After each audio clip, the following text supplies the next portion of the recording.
Desde la ilusión de nuestro proyecto y la veneración a tu imagen, nos atrevemos a pedir tu bendición.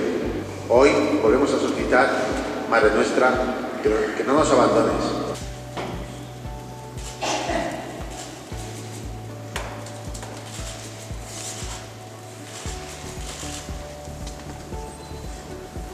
Y con esperanza de conseguir, pues, si cabe, una clasificación mucho mejor.